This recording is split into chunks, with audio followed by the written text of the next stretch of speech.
Hey guys, almost done with Harry Potter and the Sorcerer's Stone read alouds. Today we are on chapter 16, the next to last chapter in the book, and it is entitled Through the Trap Door. In years to come, Harry would never quite remember how he had managed to get through his exams when he half expected Voldemort to come bursting through the door at any moment. Yet the days crept by, and there could be no doubt that Fluffy was still alive and well behind the locked door. It was sweltering hot, especially in the large classroom where they did their written papers. They had been given special new quills for the exam, which had been bewitched with anti-cheating spells. They had practical exams as well. Professor Flitwick called them one by one into his class to see if they could make a pineapple tap dance across a desk. Professor McGonagall watched them turn a mouse into a snuff box. Points were given for how pretty the snuff box was, but taken away if it had whiskers. Snape made them all nervous, breathing down their necks while they tried to remember how to make a forgetfulness potion. Harry did the best he could, trying to ignore the stabbing pains in his forehead, which had been bothering him ever since his trip into the forest. Neville thought Harry had a bad case of exam nerves because Harry couldn't sleep, but the truth was that Harry kept being woken by his old nightmare, except that it was now worse than ever because there was a hooded figure dripping blood in it. Maybe it was because they hadn't seen what Harry had seen in the forest, or because they didn't have scars burning on their foreheads, but Ron and Hermione didn't seem as worried about the stone as Harry. The idea of Voldemort certainly scared them, but he didn't keep visiting them in their dreams, and they were so busy with their studying they didn't have much time to fret about what Snape or anyone else might be up to. The very last exam was History of Magic, 1 hour of answering questions about batty old wizards who'd invented self-stirring cauldrons, and they'd be free. Free for a whole wonderful week until their exam results came out.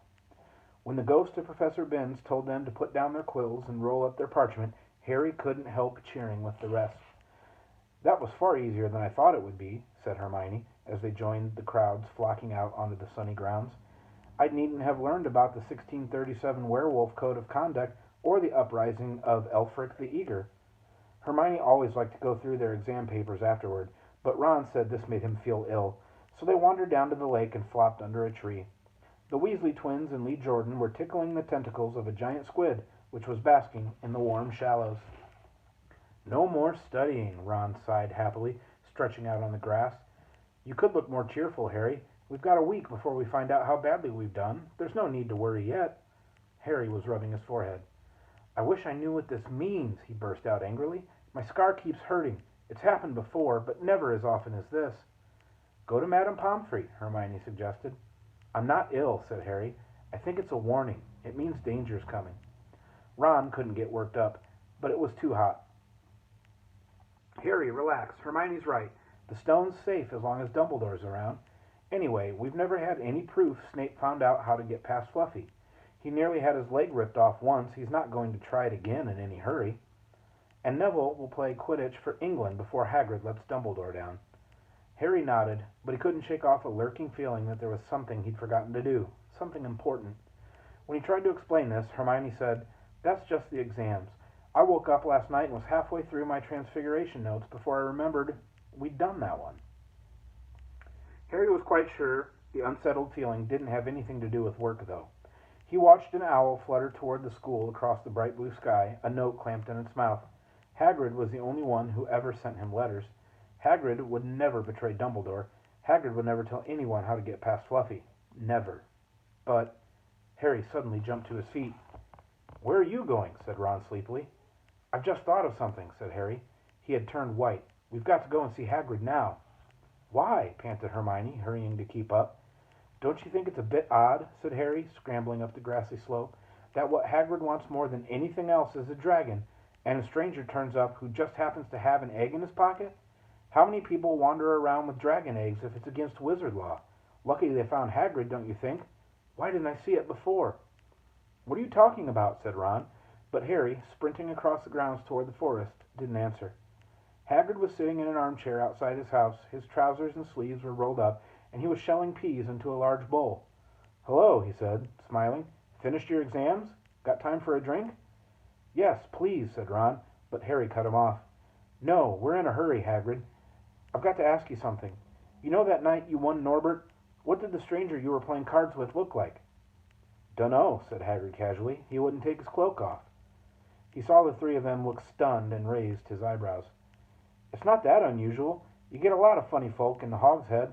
That's the pub down in the village. Might have been a dragon dealer, might he? I never saw his face. He kept his hood up. Harry sank down next to the bowl of peas.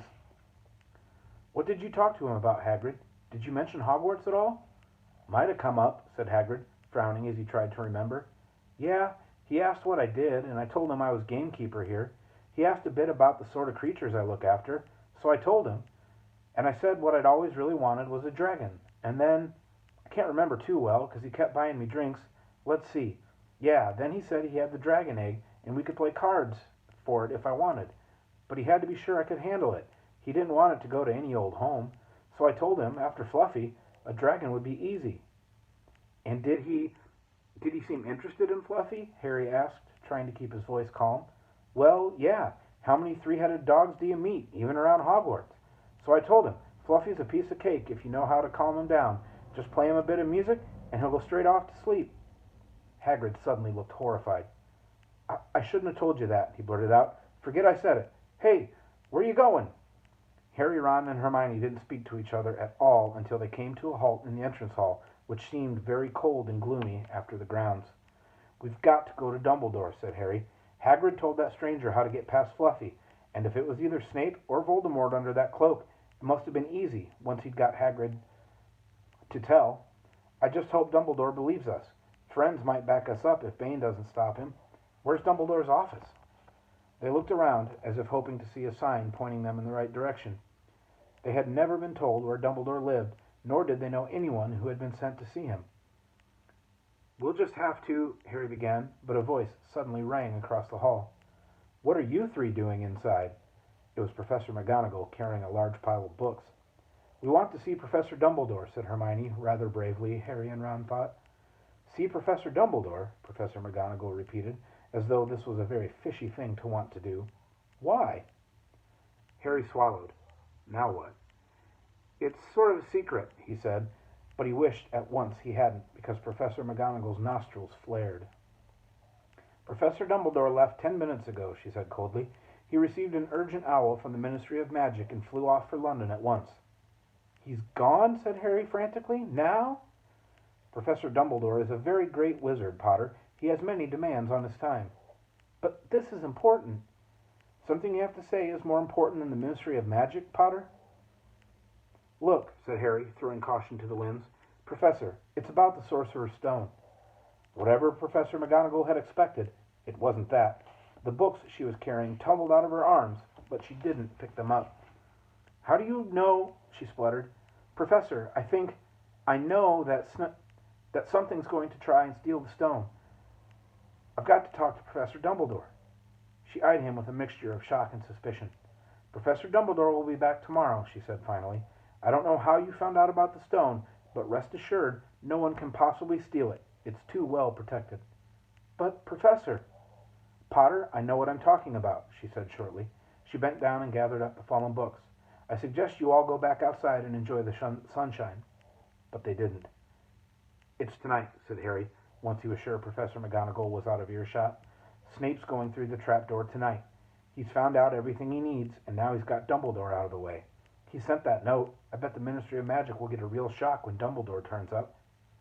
But what can we... Hermione gasped. Harry and Ron wheeled around. Snape was standing there. Good afternoon, he said smoothly. They stared at him. You shouldn't be inside on a day like this, he said, with an odd, twisted smile. Harry began without any idea what he was going to say. You want to be more careful, said Snape. Hanging around like this, people will think you're up to something, and Gryffindor really can't afford to lose any more points, can it? Harry flushed. They turned to go outside, but Snape called them back. Be warned, Potter. Any more nighttime wanderings, and I will personally make sure you are expelled. Good day to you.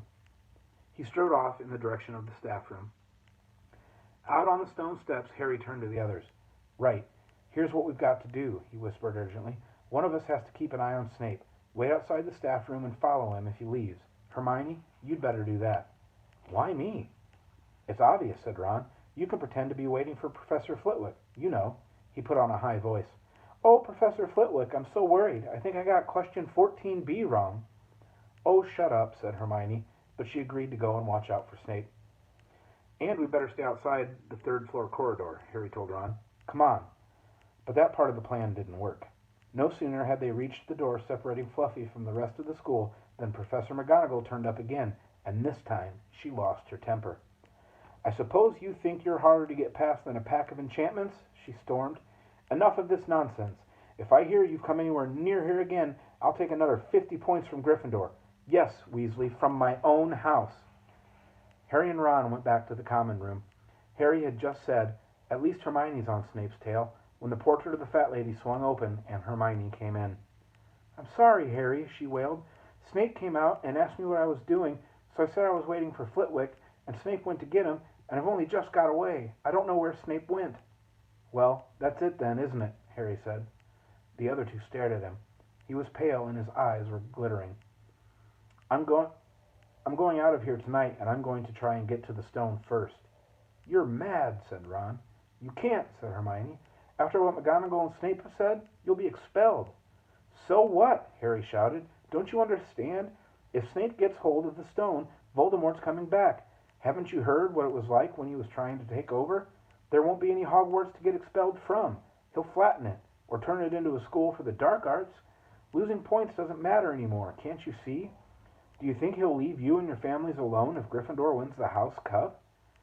If I get caught before I can get to the stone, well, I'll have to go back to the Dursleys and wait for Voldemort to find me there.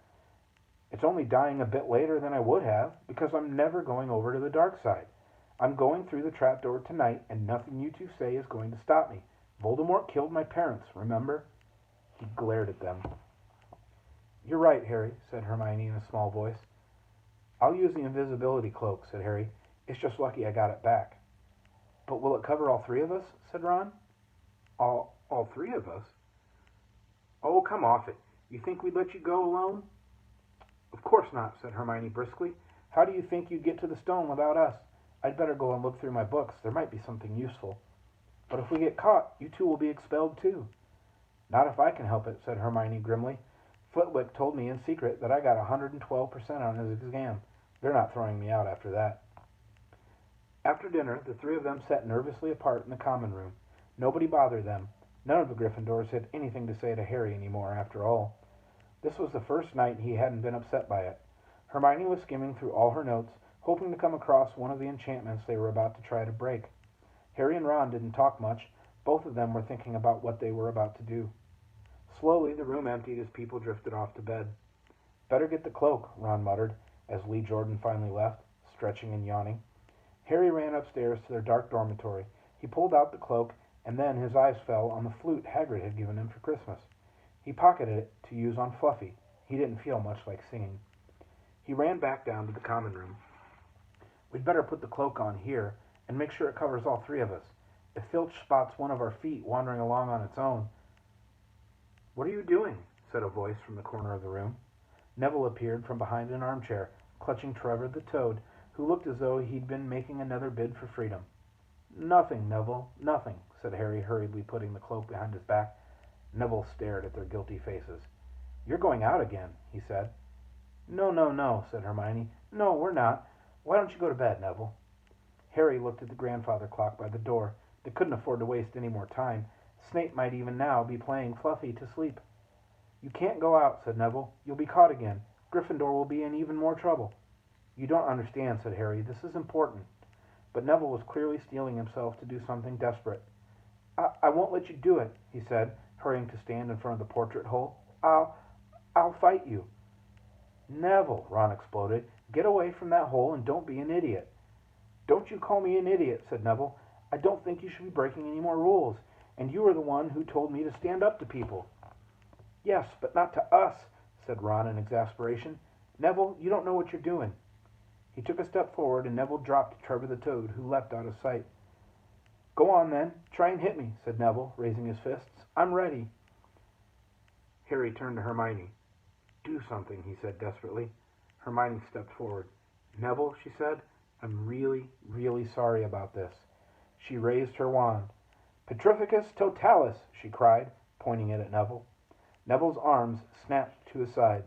His legs sprang together. His whole body rigid, he swayed where he stood and then fell flat on his face, stiff as a board. Hermione ran to turn him over. Neville's jaws were jammed together so he couldn't speak. Only his eyes were moving, looking at them in horror. "What have you done to him?" Harry whispered. "It's the full body bind," said Hermione miserably. "Oh, Neville, I'm so sorry." "We had to, Neville. No time to explain," said Harry. "You'll understand later, Neville," said Ron as they stepped over him and pulled on the invisibility cloak. But leaving Neville lying motionless on the floor didn't feel like a very good omen. In their nervous state, every statue's shadow looked like Filch. Every distant breath of wind sounded like Peeves swooping down on them. At the foot of the first set of stairs, they spotted Mrs. Norris skulking near the top. "Oh, let's kick her, just this once," Ron whispered in Harry's ear, but Harry shook his head. As they climbed carefully around her, Mrs. Norris turned her lamp-like eyes on him, but didn't do anything. They didn't meet anyone else until they reached the staircase up to the third floor. Peeves was bobbing halfway up, loosening the carpet so that people would trip. "Who's there?" he said suddenly as they climbed toward him. He narrowed his wicked black eyes. "Know you're there, even if I can't see you. Are you ghouly or ghosty or wee student beastie?" He rose up in the air and floated there, squinting at them. "Should call Filch, I should, if something's a-creeping around unseen." Harry had a sudden idea. "Peeves," he said in a hoarse whisper, "the Bloody Baron has his own reasons for being invisible." Peeves almost fell out of the air in shock. He caught himself in time and hovered about a foot off the stairs. "So sorry, your bloodiness, Mr. Baron, sir," he said greasily. My mistake, my mistake. I didn't see you. Of course I didn't. You're invisible. Forgive old Peevesy his little joke, sir." "I have business here, Peeves," croaked Harry. "Stay away from this place tonight." "I will, sir. I most certainly will," said Peeves, rising up in the air again. "Hope your business goes well, Baron. I'll not bother you." And he scooted off. "Brilliant, Harry," whispered Ron. A few seconds later they were there, outside the third-floor corridor, and the door was already ajar. "Well, there you are," Harry said quietly. "Snape's already got past Fluffy." Seeing the open door somehow seemed to impress upon all three of them what was facing them.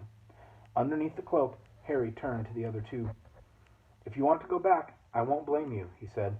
"You can take the cloak. I won't need it now." "Don't be stupid," said Ron. "We're coming," said Hermione. Harry pushed the door open. As the door creaked, low, rumbling growls met their ears. All three of the dogs' noses sniffed madly in their direction, even though it couldn't see them. "What's that at its feet?" Hermione whispered. "Looks like a harp," said Ron. "Snape must have left it there." "It must wake up the moment you stop playing," said Harry. "Well, here goes." He put Hagrid's flute to his lips and blew. It wasn't really a tune, but from the first note the beast's eyes began to droop. Harry hardly drew breath.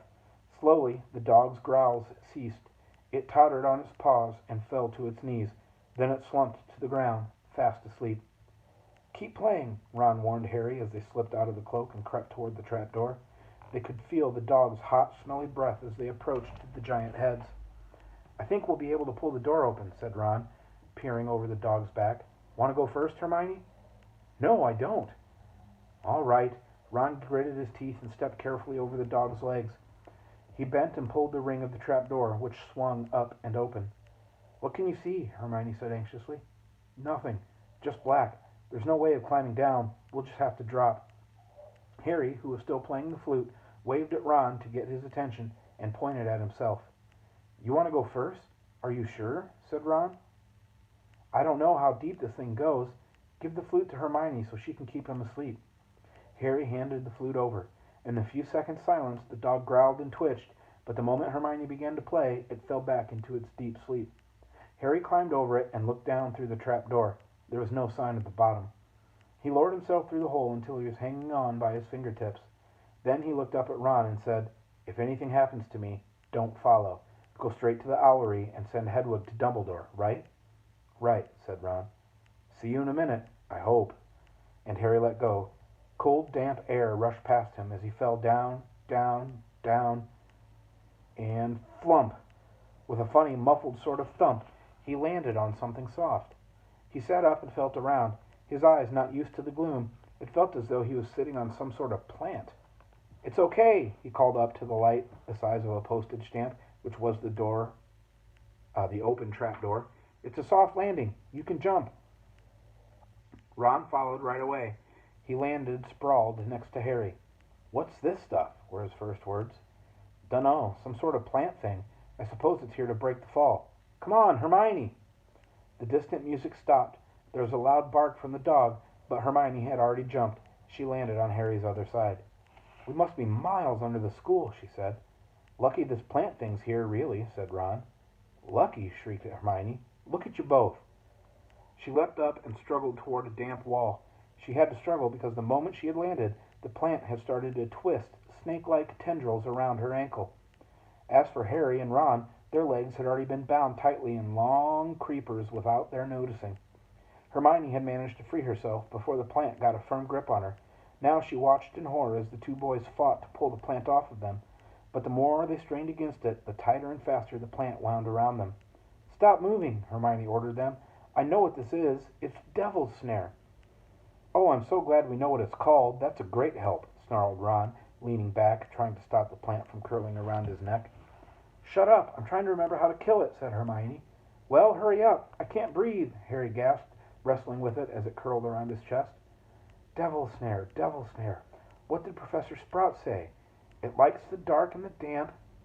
So light a fire, Harry choked. Yes, of course. But there's no wood, Hermione cried, waving her hands. Have you gone mad? Ron bellowed. Are you a witch or not? Oh, right, said Hermione, and she whipped out her wand, waved it, muttered something, and sent a jet of the same bluebell flame she had used on Snape at the plant. In a matter of seconds, the two boys felt it loosening its grip, and it cringed away from the light and warmth. Wriggling and flailing, it unraveled itself from their bodies, and they were able to pull free. Lucky you pay attention in herbology, Hermione, said Harry, as he joined her by the wall, wiping sweat off his face. Yeah, said Ron, and lucky Harry doesn't lose his head in crisis. There's no wood, honestly. This way, said Harry, pointing down a stone passageway, which was the only way forward. All they could hear apart from their footsteps was the gentle drip of water trickling down the walls. The passageway sloped downward, and Harry was reminded of Gringotts.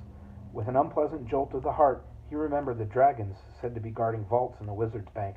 If they met a dragon, a fully grown dragon, Norbert had been bad enough.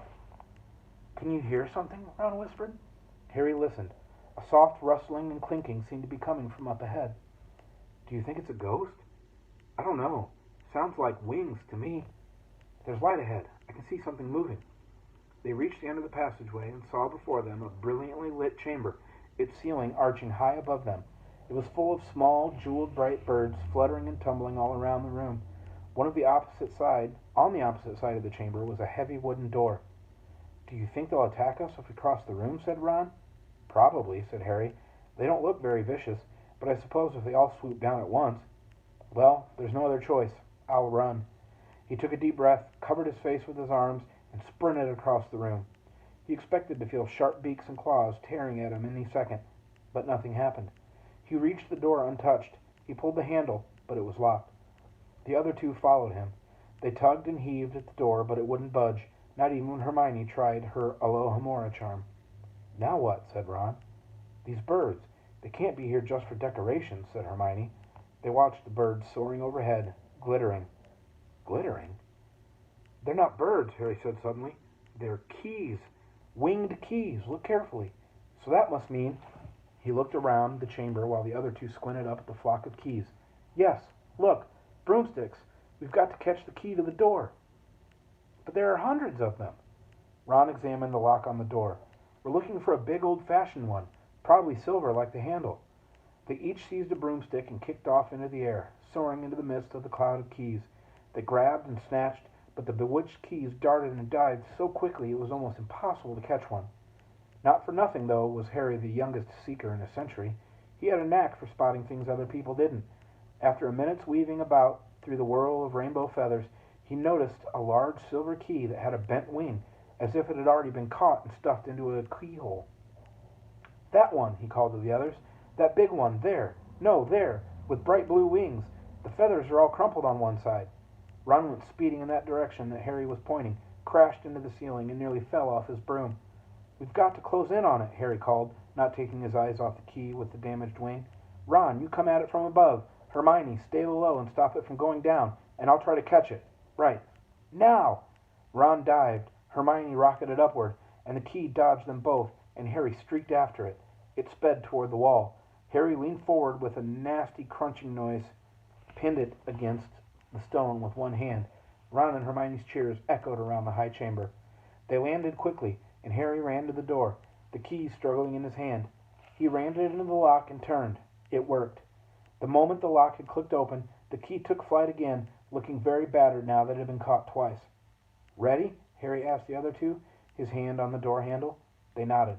He pulled the door open. The next chamber was so dark they couldn't see anything at all. But as they stepped into it, light suddenly flooded the room to reveal an astonishing sight. They were standing on the edge of a huge chessboard, behind the black chessmen, which were all taller than they were and carved from what looked like black stone. Facing them, way across the chamber, were the white pieces. Harry, Ron, and Hermione shivered slightly. The towering white chessmen had no faces. What do we do? Harry whispered. It's obvious, isn't it? Said Ron. We've got to play our way across the room. Behind the white pieces, they could see another door. How? Said Hermione nervously. I think, said Ron, we're going to have to be chessmen. He walked up to a black knight and put his hand out to touch the knight's horse. At once, the stone sprang to life. The horse pawed the ground, and the knight turned his helmeted head to look down at Ron. Do we, have to join you to get across? The Black Knight nodded. Ron turned to the other two. This needs thinking about, he said. I suppose we've got to take the place of 3 of the black pieces. Harry and Hermione stayed quiet, watching Ron think. Finally he said, Now, don't be offended or anything, but neither of you are that good at chess. We're not offended, said Harry quickly. Just tell us what to do. Well, Harry, you take the place of that bishop, and Hermione, you go next to him instead of that castle. What about you? I'm going to be a knight, said Ron. The chessmen seemed to have been listening, because at these words, a knight, a bishop, and a castle turned their backs on the white pieces and walked off the board, leaving 3 empty squares that Harry, Ron, and Hermione took. White always plays first in chess, said Ron, peering across the board. Yes, look. A white pawn had moved forward 2 squares. Ron started to direct the black pieces. They moved silently wherever he sent them. Harry's knees were trembling. What if they lost? Harry, move diagonally 4 squares to the right. The first real shock came when their other knight was taken. The white queen smashed into the floor and dragged him off the board, where he lay quite still, face down. Had to let that happen, said Ron, looking shaken. Leaves you free to take that bishop, Hermione. Go on. Every time one of their men was lost, the white pieces showed no mercy. Soon there was a huddle of limp black players slumped along the wall. Twice, Ron only just noticed in time that Harry and Hermione were in danger. He himself darted around the board, taking almost as many white pieces as they had lost black ones. We're nearly there, he muttered suddenly. Let me think. The white queen turned her blank face toward him. Yes, said Ron softly. It's the only way. I've got to be taken. No, Harry and Hermione shouted. That's chess, snapped Ron. You've got to make some sacrifices. I took 1 step forward, and she'll take me. That leaves you free to checkmate the king, Harry. But, do you want to stop Snape or not? Ron, look, if you don't hurry up, he'll already have the stone. There was no alternative. Ready? Ron called, his face pale but determined. Here I go. Now, don't hang around once you've won. He stepped forward, and the White Queen pounced. She struck Ron hard across the head with her stone arm, and he crashed to the floor. Hermione screamed, but stayed on her square. The White Queen dragged Ron to one side. He looked as if he'd been knocked out. Shaking, Harry moved 3 spaces to the left. The White King took off his crown and threw it at Harry's feet. They had won. The chessmen parted and bowed, leaving the door ahead clear. With one last desperate look back at Ron, Harry and Hermione charged through the door and up the next passageway. What if He'll be all right, said Harry, trying to convince himself. What do you reckon's next? We've had sprouts. That was a devil snare. Flitwick must have put charms on the keys. McGonagall transfigured the chessmen to make them alive. That leaves Quirrell's spell. And Snape's. They had reached another door. All right, Harry whispered. Go on. Harry pushed it open. A disgusting smell filled their nostrils, making both of them pull their robes up over their noses. Eyes watering, they saw, flat on the floor in front of them, a troll even larger than the one they had tackled. out cold with a bloody lump on its head. I'm glad we didn't have to fight that one, Harry whispered as they stepped carefully over one of its massive legs. Come on, I can't breathe. He pulled open the next door, both of them hardly daring to look at what came next. But there was nothing very frightening in here, just a table with 7 differently shaped bottles standing on it in a line. Snapes, said Harry. What do we have to do? They stepped over the threshold, and immediately a fire sprang up behind them in the doorway. It wasn't ordinary fire either. It was purple. At the same instant, black flames shot up in the doorway leading forward. They were trapped. Look! Hermione seized the roll of paper lying next to the bottles. Harry looked over her shoulder to read it. Danger lies before you, while safety lies behind. 2 of us will help you, whichever you would find. 1 among us 7 will let you move ahead. Another will transport the drinker back instead. 2 among our number hold only nettle wine. 3 of us are killers, waiting hidden in line. Choose unless you wish to stay here forevermore. To help you in your choice, we give you these clues 4. First, however slyly the poison tries to hide, you will always find some on the nettle wine's left side. Second, different are those who stand at either end, but if you would move onward, neither is your friend. Third, as you see clearly, all are different size. Neither dwarf nor giant holds death in their insides. Fourth, the second left and the second on the right are twins once you taste them, though different at first sight. Hermione let out a great sigh, and Harry, amazed, saw that she was smiling, the very last thing he felt like doing. Brilliant, said Hermione. This isn't magic, it's logic, a puzzle. A lot of the greatest wizards haven't got an ounce of logic. They'd be stuck in here forever. But so will we, won't we? Of course not, said Hermione. Everything you need is here on this paper. 7 bottles, 3 are poisons, 2 are wine, 1 will get us safely through the black fire, and 1 will get us back through the purple. But how do we know which to drink? Give me a minute. Hermione read the paper several times. Then she walked up and down the line of bottles, muttering to herself and pointing at them. At last, she clapped her hands. Got it, she said. The smallest bottle will get us through the black fire, toward the stone. Harry looked at the tiny bottle. There's only enough there for 1 of us, he said. That's hardly 1 swallow. They looked at each other. Which one will get you back through the purple flames? Hermione pointed at a rounded bottle at the right end of the line. You drink that, said Harry. No, listen, get back and get Ron. Grab brooms from the flying key room. They'll get you out of the trapdoor and past Fluffy. Go straight to the owlery and send Hedwig to Dumbledore. We need him. I might be able to hold Snape off for a while, but I'm no match for him, really. But Harry, what if you know who's with him? Well, I was lucky once, wasn't I? Said Harry, pointing at his scar. I might get lucky again. Hermione's lip trembled, and she suddenly dashed at Harry and threw her arms around him. Hermione! Harry, you're a great wizard, you know. I'm not as good as you, said Harry, very embarrassed, as she let go of him. Me, said Hermione. Books and cleverness. There are more important things. Friendship and bravery and... Oh, Harry, be careful. You drink first, said Harry. You are sure which is which, aren't you? Positive, said Hermione. She took a long drink from the round bottle at the end and shuddered. It's not poison, said Harry anxiously. No, but it's like ice. Quick, go before it wears off. Good luck. Take care. Go! Hermione turned and walked straight through the purple fire. Harry took a deep breath and picked up the smallest bottle. He turned to face the black flames. Here I come, he said, and he drained the little bottle in 1 gulp. It was indeed as though ice was flooding his body. He put the bottle down and walked forward. He braced himself, saw the black flames licking his body, but couldn't feel them. For a moment he could see nothing but dark fire. Then he was on the other side, in the last chamber. There was already someone there, but it wasn't Snape. It wasn't even Voldemort. And that's the end of the chapter. Who could it be standing on the other side of the flames if it wasn't Snape or Voldemort?